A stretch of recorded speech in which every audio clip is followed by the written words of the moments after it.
Hello students, कैसे हो आप सब लोग। तो आज की वीडियो में हम बात करते हैं भाई torque on current carrying coil. जब हम एक करंट कैरिंग कॉइल को मैग्नेटिक फील्ड के अंदर प्लेस करते हैं तो उसके ऊपर कितना टॉर्क लगेगा उसको हमें क्या करना है, कैलकुलेट करके बताना है भाई। तो देखो, सबसे पहले हमने क्या किया, दो मैग्नेट के दो पोल है, नॉर्थ पोल और साउथ पोल। अब इसके बीच में हमने क्या रख दी, एक करंट कैरिंग कॉइल रख दी वही पी क्यू आर एस की फॉर्म में। ठीक है, इस करंट कैरिंग कॉइल को हम सर्कुलर भी ले सकते हैं, लेकिन उसको हम सर्कुलर क्यों नहीं लेंगे उसका रीजन मैं आपको बाद में बता दूंगा। तो पहले हमने क्या लिया, कॉइल ही, circular coil, rectangular coil P Q R S. इसके अंदर जो करंट है वो कैसे फ्लो कर रहा है, आपका एंटी क्लॉकवाइज डायरेक्शन में करंट आपका फ्लो करके जा रहा है। अब जो मैग्नेटिक फील्ड होगी वो क्या होगी, नॉर्थ टू साउथ। हमने दिखा रखी भाई रेड से, तो हमने मैग्नेटिक फील्ड दिखा दी इसके अंदर, और इसके अंदर क्या दिखा दिया भाई, आई करंट इस कॉइल के अंदर फ्लो कर रहा है आपका।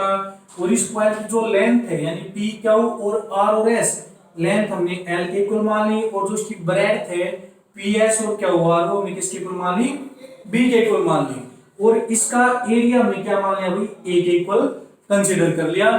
तो ये सारी चीजें हमने इसके अंदर कंसीडर कर ली। अब ये डायग्राम आपको अंडरस्टैंडिंग के लिए, ये डायग्राम आपने पेपर पे नहीं बनाना है, तो सिर्फ इससे आपको डायरेक्शन और फोर्स का पता लग जाएगा कि कितना फोर्स लगेगा, और जो फोर्स की डायरेक्शन होगी वो कितनी उसकी डायरेक्शन हो जाएगी। तो देखो यहां से अब हम देखते हैं भाई, जब अब ये हमारे पास रेक्टेंगुलर कॉइल है पी क्यू आर एस, इसकी लेंथ एल है और ब्रेड्थ बी हमने एज्यूम की है। इसके हर साइड के ऊपर हम क्या दिखाएंगे, फोर्स एज्यूम करेंगे, कितना फोर्स यहाँ पर होगा मैग्नेटिक फील्ड की वजह से भी। तो देखो ये क्या है, अगर हम P Q are R S और एस पी को देखते हैं तो ये हमारे पास क्या एक साइड हो जाती है, यानी ये अलग से क्या बन जाएगा, आपका एक कंडक्टर बन जाएगा, यानी current carrying conductor placed in magnetic field. तो जब एक करंट कैरिंग कंडक्टर को हम मैग्नेटिक फील्ड के अंदर प्लेस करते हैं तो उसके ऊपर आपका फोर्स कितना लगा था भाई, आई बी एल साइन थीटा, हमारे पास ये फोर्स लगा था। अब इसी फोर्स का यूज करके हम क्या करें भाई, इसके ऊपर टॉर्क की वैल्यू फाइंड आउट हम करेंगे भाई। ठीक है, तो देखो सबसे पहले अगर मैं पीएस की बात करता हूं तो पीएस को करने से पहले अगर मैं इसका एरिया वेक्टर दिखाता हूं भाई इस कॉइल का, तो इस कॉइल का एरिया वेक्टर कैसे होगा आपका, आउटवर्ड नॉर्मल, यानी इस तरह से आएगा, इस तरह से बाहर की तरफ ऐसे होगा भाई, ऐसे बाहर की तरफ आएगा इसका। ठीक है, तो इसका एरिया वेक्टर क्या आएगा, बाहर की तरफ आएगा। तो देखो सबसे पहले अगर हम बात करते हैं पी क्यू की, ठीक है, या फिर पी क्यू को छोड़ो, पहले हम किससे लेते हैं भाई, एसपी साइड की बात करते हैं, हम force on SP, force on side SP. अगर हम एसपी साइड की बात करते हैं तो देखो फोर्स कितना लगेगा, वही वैन करंट। अब देखो ये नहीं है कि जहां पर रेड दिखाया वहीं पर आपकी मैग्नेटिक फील्ड है, मैग्नेटिक फील्ड आपकी इससे ऊपर भी है, इससे क्या है डाउनवर्ड भी है, आप इसको ऐसे दिखा सकते हो भाई। ठीक है, क्योंकि मैंने ज्यादा कॉम्प्लिकेटेड सर्किट नहीं बनाना सोचा, कहीं आपको फिर एरो देखने में प्रॉब्लम हो। तो ये यूनिफॉर्म मैग्नेटिक फील्ड है, इसके बीच में रखी हुई है। अब यहाँ पर देखो फोर्स कितना लगेगा, आई बी एल साइन थीटा, आई बी एल साइन थीटा। लेकिन यहाँ पर देखो भाई जो थीटा एंगल है, जो आपका थीटा एंगल होगा किसके बीच में, इस करंट के बीच में और इस मैग्नेटिक फील्ड के बीच में, कितना है भाई 180 डिग्री, और साइन 180 की वैल्यू 0, तो जो फोर्स होगा वो कितना हो जाएगा आपका 0, यानी ये फोर्स हमने क्या दिखा दिया 0। इसी तरह अगर मैं क्यू आर साइड के ऊपर दिखा देता हूं यहाँ पर force on Q R, force on Q R, इस क्यू आर साइड के ऊपर दिखाएंगे तो फोर्स वही सेम फॉर्मूला वही, F equal to I B L sine theta is equal to F. लेकिन देखो भाई यहाँ पर जो एंगल होगा थीटा, मैग्नेटिक फील्ड और करंट के बीच में, करंट इस तरफ जा रहा है, मैग्नेटिक फील्ड भी आप इसी तरफ है, दोनों बीच में एंगल कितना होगा 0 डिग्री। तो जब हमारा थीटा 0 डिग्री हो जाएगा और साइन 0 की वैल्यू 0, तो आपका फोर्स भी क्या जाएगा 0। तो यहाँ से आपका फोर्स क्या निकल के आ गया भाई, 0 फोर्स निकल के आ गया, यानी आपकी जो पीएस साइड है और क्यूआर साइड है, दोनों के ऊपर फोर्स कैसा निकल के आएगा, आपका 0 फोर्स आपका निकल के आ जाता है। अब बची बात हुई हमारे पास इन दो पैरेलल साइड की पी क्यू और आर एस की, तो इनके ऊपर हम क्या बताएंगे, फोर्स बताएंगे किस टाइप से फोर्स लगेगा भाई। तो देखो ये हमारे पास फोर्स आ गया, इसको मैं इस साइड में लिख देता हूं कि फोर्स ऑन इसके ऊपर भाई S P is equal to 0 और force on Q R is equal to 0। तो दोनों के ऊपर हमने फोर्स की वैल्यू क्या दिखा दी, 0। अब इनको मैं क्या कर सकता हूं भाई, यहां से ना अगर किसी बच्चे ने स्क्रीनशॉट लेना है या फिर वीडियो पॉज करके आप इसको नोट कर सकते हो, क्योंकि ये दोनों क्या करंट कैरिंग कंडक्टर है। जब हम करंट कैरिंग कंडक्टर को मैग्नेटिक फील्ड के अंदर प्लेस करते हैं तो हमारा फोर्स क्या लगता है भाई, आईबीएल साइन थीटा, और यहां से दोनों के फोर्स क्या हुआ, 0 निकल के आ गया। अब हम बची हुई जो दो आर्म हमारे पास बची हुई हैं, इनके ऊपर हम फोर्स निकालेंगे। तो इनका फोर्स आप कैसे निकालोगे, देखो ये डायग्राम सिर्फ आपके अंडरस्टैंडिंग के लिए है, नेक्स्ट डायग्राम हम बनाएंगे इसके लिए। तो देखो भाई यहां पर अगर इसकी जो डायरेक्शन हम दिखाएंगे वो किससे दिखाएंगे, फ्लेमिंग्स लेफ्ट हैंड रूल से हम इसकी डायरेक्शन दिखाएंगे फोर्स की। तो देखो भाई P से जब क्यू की तरफ चले तो मैग्नेटिक फील्ड आपकी इस तरफ, करंट आपका डाउनवर्ड, करंट मिडिल फिंगर से दिखाते हैं, मैग्नेटिक फील्ड फोर फिंगर से, और जो आपका फोर्स होगा वो थंब से। तो फोर फिंगर हमने मैग्नेटिक फील्ड की डायरेक्शन में कर ली भाई, जो मिडिल फिंगर हो क्या करंट की डायरेक्शन में कर ली डाउनवर्ड, और जो आपका थंब वो क्या दिखाएगा, आउटवर्ड आ रहा है ना, तो फोर्स कैसा लगेगा इसके ऊपर, आउटवर्ड। तो फोर्स को मैं ऐसे दिखा सकता हूं भाई कि इसके ऊपर जो फोर्स लगेगा इस पॉइंट के ऊपर मैं दिखाता हूं, तो ये फोर्स दिखा दिया भाई मैंने, ठीक है, आउटवर्ड में ये फोर्स लग रहा है आपका। अब बात आई आपकी, देखो फोर्स तो वही रहेगा आइडियल साइन थीटा के इक्वल, ठीक है, लेकिन मैं डायरेक्शन बता रहा हूं आपको। तो देखो आर और एस के ऊपर जाते हैं, तो आर और एस के ऊपर जाएंगे तो मैग्नेटिक फील्ड इस तरफ, करंट आपका अपवर्ड, तो मैं इसमें से कर सकता हूं भाई, ये आपकी मैग्नेटिक फील्ड, ये आपका करंट अपवर्ड डायरेक्शन, और ये क्या हुआ, थंब, थंब क्या जा रहा है, इनवर्ड में जा रहा है ना, तो इसके ऊपर जो फोर्स लगेगा इस पॉइंट या किसी पॉइंट के ऊपर वो क्या लगेगा, इनवर्ड डायरेक्शन में इस तरह से, ठीक है। तो ये हमारे पास फोर्स हो गया भाई। अब सबसे पहले मैं क्या करता हूं, जब ये फोर्स इक्वल एंड अपोजिट ले, लेकिन इसकी वैल्यू हमारे पास कितनी आएगी, तो उस वैल्यू को हम देखते हैं। तो फोर्स अगर हम निकालते हैं किसके ऊपर भाई, पी क्यू के ऊपर, पी क्यू, तो वही हो जाएगा भाई आई बी एल साइन थीटा, लेकिन यहां पर थीटा किसके इक्वल है भाई, 90 डिग्री इक्वल है, क्योंकि करंट ऐसे है मैग्नेटिक फील्ड ऐसे 90 डिग्री। तो एफ ऑन पी क्यू कितना आ गया भाई आपका, आई बी एल, ये फोर्स आ गया। अब इसी तरह फोर्स हम कैलकुलेट करते हैं किसके ऊपर, आर और एस के ऊपर, फोर्स ऑन आर एस, तो कितना हो जाएगा भाई, सेम आई बी एल साइन थीटा, लेकिन यहां पर भी जो थीटा एंगल होगा वो क्या होगा आपका 90 डिग्री, ठीक है। तो यहां से आपका जो फोर्स आ जाएगा भाई आर एस साइड के ऊपर, वो भी क्या हो जाएगा आई बी एल, तो ये भी आपका क्या होगा, फोर्स निकल के आ गया। अब देखो ये दोनों फोर्स इक्वल एंड अपोजिट आपके लग रहे होंगे, ठीक है, जैसे ये लगेगा उस तरफ और ये आएगा इस तरफ, तो दोनों क्या करेंगे, इसको रोटेट करने की क्या करेंगे, ट्राई करेंगे।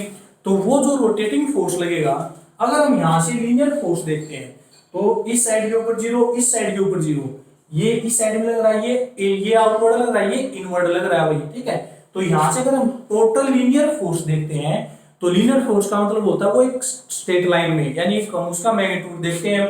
तो लीनियर फोर्स तो सभी देखो ये भी इक्वल, ये दोनों इक्वल आए, लेकिन अपोजिट हैं तो ये भी 0 हो जाएंगे, पेयर आउट में कैंसिल आउट हो गए, तो टोटल जो लीनियर फोर्स होगा वो क्या होगा, 0। लेकिन अगर मैं यहां से देखता हूं ये आउटवर्ड में लग रहा है, ये इनवर्ड में लग रहा है, तो ये क्या करेंगे, इसको रोटेट करने की ट्राई करेंगे इस कॉइल को। जब ये रोटेट करने की ट्राई करेंगे तो क्या हुआ, इसके ऊपर एक टॉर्क लगेगा, टॉर्क आपका क्या होता है, रोटेटिंग टॉर्क भाई, ठीक है। एक आपका रिस्टोरिंग टॉर्क होता है, एक क्या होता है आपका रोटेटिंग टॉर्क होता है। तो हमें यहाँ पर रोटेटिंग टॉर्क की बात करनी है, तो इसके ऊपर जो रोटेटिंग टॉर्क लगेगा वो क्या लगेगा, उसको हमें क्या करना है, कैलकुलेट करना है। तो देखो ये रोटेट होने के बाद इसका जो डायग्राम आएगा वो किस टाइप से डायग्राम आएगा वो आपने देखना है। तो इसके लिए मैं आपको नया डायग्राम बना के दिखाता हूं भाई। यहाँ पर ये हमने ले लिया नॉर्थ पोल और ये हमने ले लिया यहाँ पर साउथ पोल, और ये हमने क्या रख दिया यहाँ पर। अब देखो जब ये रोटेट करेगी तो ये साइड अंदर आएगी, ये साइड बाहर आएगी, और ये साइड क्या जाएगी, अंदर जाएगी। तो रोटेट किस तरह से होगी भाई, ये रोटेट होने के बाद हमें ऐसी दिखाई देगी इस तरह से, ऐसे भी, क्योंकि ये रोटेटिंग टॉर्क लगेगा इसके ऊपर, रोटेटिंग टॉर्क लगेगा तो ये क्या करेंगे, रोटेट करेंगे, इस तरह से आ जाएंगे बिल्कुल स्ट्रेट। ये है पी, ये क्यू, ये आर और ये एस। करंट आपका कैसे जा रहा है, एंटी क्लॉकवाइज डायरेक्शन में, इस तरह से, ठीक है। तो ये इस तरह से कर दिया भाई। अब ये रोटेट किसके अबाउट करेगी, इसका एक एक्सिस होगा, एक्सिस ऑफ रोटेशन, उसके अबाउट ये क्या करेगी, रोटेट करेगी। ये हमने क्या मान लिया, इसका एक्सिस ऑफ रोटेशन मान लिया भाई। इसके अबाउट ये क्या करेगी, आपकी रोटेट करेगी। इसमें इस टाइप से फोर्स लग रहा है और इसमें क्या लगेगा, इस टाइप से फोर्स लग रहा है भाई, ठीक है। अगर इस केस में हम इसका एरिया वेक्टर दिखाते हैं तो एरिया वेक्टर क्या आएगा, अब ये ऐसे रोटेट कर रहे भाई, ठीक है, तो ये बाहर की तरफ आएगा। तो अगर ये मैं कोई सेंटर पॉइंट मान लेता हूं तो इसका एरिया वेक्टर मैं क्या दिखाऊंगा, इस साइड में दिखाऊंगा ना भाई, क्योंकि इसकी लेंथ भी है और ये क्या इसकी ब्रेड्थ है और ये क्या इसकी लेंथ है, ठीक है। तो ये हमने क्या दिखा दिया, इसका एरिया वेक्टर दिखा दिया भाई।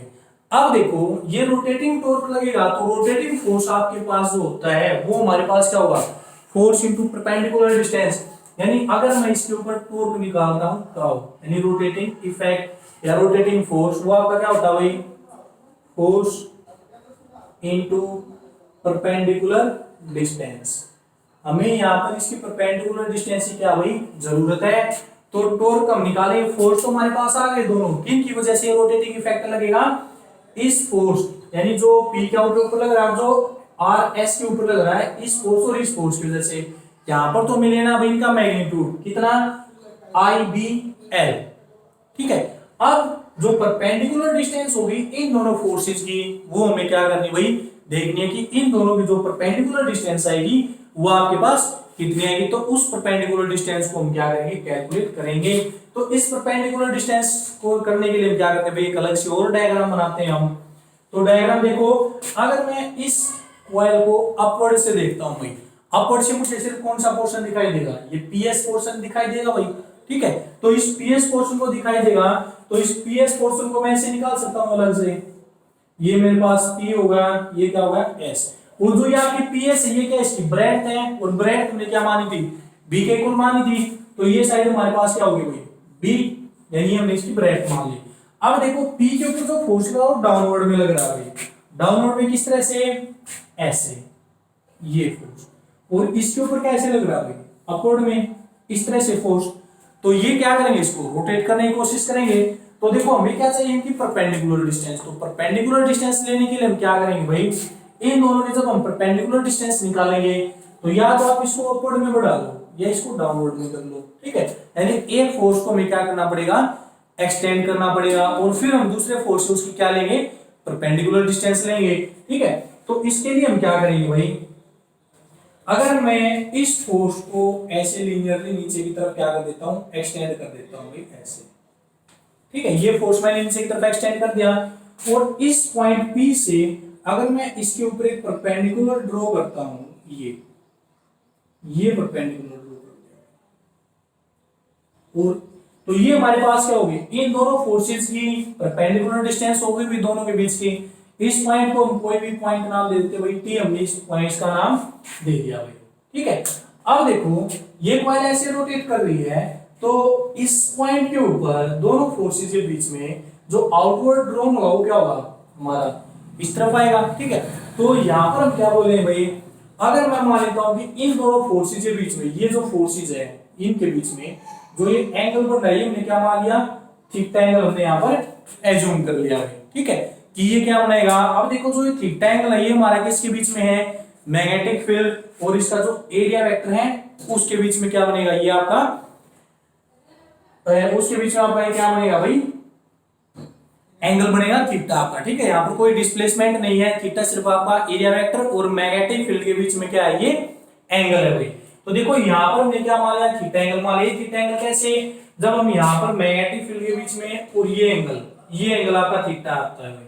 तो इसको जब हम ज्योमेट्रिकल ला करते हैं, तो जब हम इसको ऐसे कैसे करते हैं भाई, इन दोनों फोर्सेस को ऐसे कनेक्ट करेंगे आपस में, तो देखो यहाँ पर हमारे पास क्या होगा, मैग्नेटिक फील्ड, और ये इस तरह से जाएंगे तो 90 डिग्री, यानी हमारा जो सिंपल कैलकुलेशन है किसके इक्वल आ जाएगी, थीटा के इक्वल हमारी आ जाएगी भाई, ठीक है। तो यहाँ पर एंगल हमारे पास क्या है, थीटा। अब हमें क्या निकालनी है, जो ये परपेंडिकुलर डिस्टेंस है PT, हमें इसकी वैल्यू क्या करनी भाई, फाइंड आउट हमें करनी है। तो देखो ये हमारे पास क्या परपेंडिकुलर, ये क्या हो जाएगा बेस, और ये क्या होगा हाइपोटेन्यूस होगा भाई हमारा, ठीक है। अब इसके अंदर देखो हमारे पास क्या होगा, सिंपल वही बात है, अननोन बाई नोन क्वांटिटी हम यहां पर लगाएंगे। अननोन बाई नोन करोगे तो अननोन हमारे पास क्या है, पीटी डिवाइड बाय क्या भाई आपकी नोन क्वांटिटी कौन सी है, PS.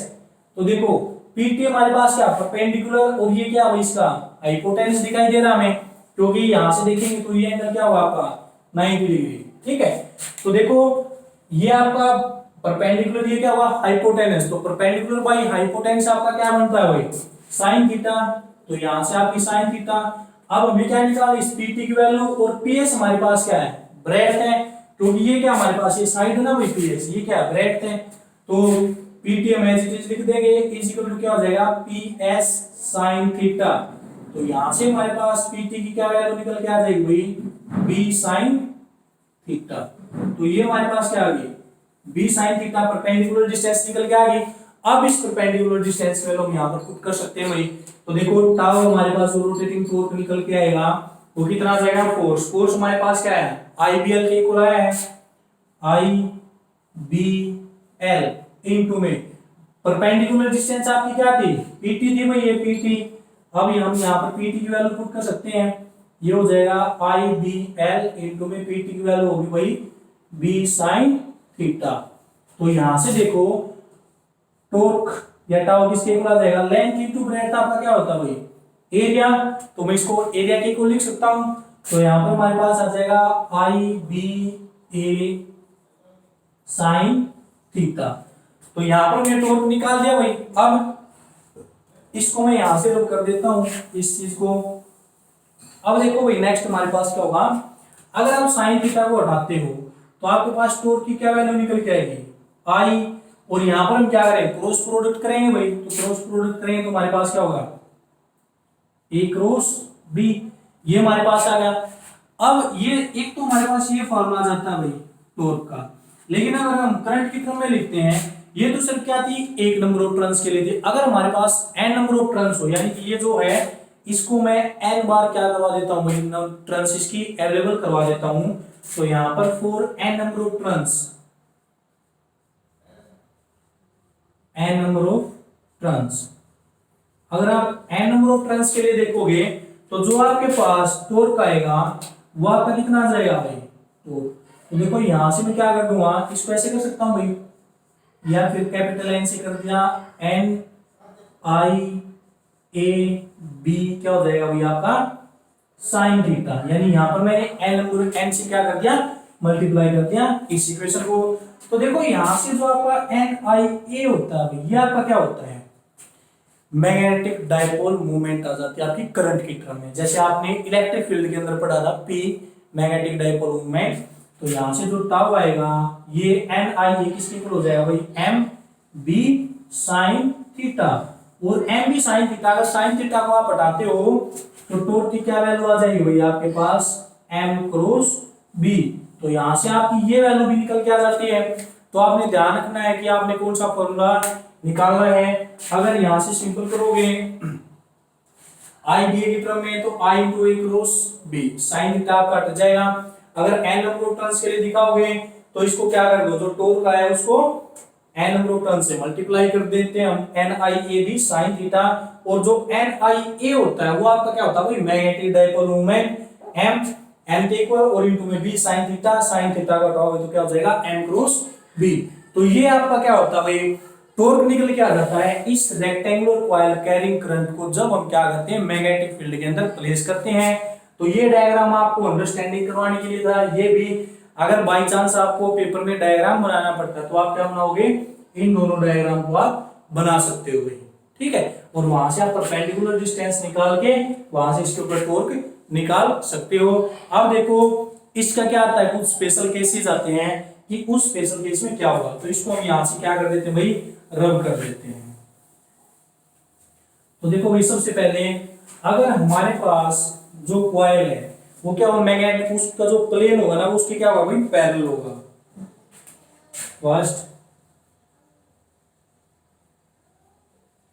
if the plane of coil is parallel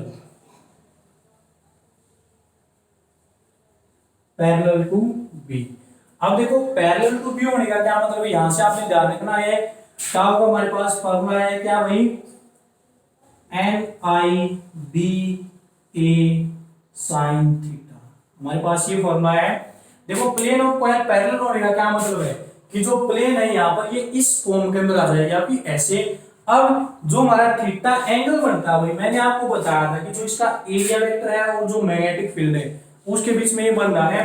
तो यहाँ पर अगर मैं इसका एरिया वेक्टर दिखाऊंगा तो क्या आएगा, ऐसे बाहर की तरफ आएगा ना भाई, ऐसे आ जाएगा बाहर की तरफ ऐसे इस पॉइंट से। और मैग्नेटिक फील्ड आपकी ऐसे है, यानी मैग्नेटिक फील्ड आपकी ऐसे होगी इस केस में, और एरिया वेक्टर होगा वो क्या होगा आपका, ऐसे आउटवर्ड आएगा बाहर की तरफ ऐसे।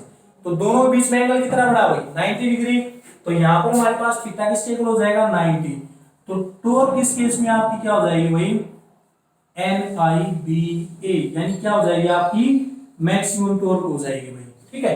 दूसरे केस में क्या होगा, अगर ये क्या हो परपेंडिकुलर हो, परपेंडिकुलर टू बी, यानी अगर ये मैग्नेटिक फील्ड क्या हो परपेंडिकुलर हो आपकी कॉइल, तो परपेंडिकुलर होने का क्या मतलब है, पहले ये ऐसे थी फिर हम इसको क्या कर देते हैं, ऐसे कर देते हैं भाई, अपवर्ड डायरेक्शन के अंदर अगर आप इसको करोगे तो क्या वैल्यू आएगी।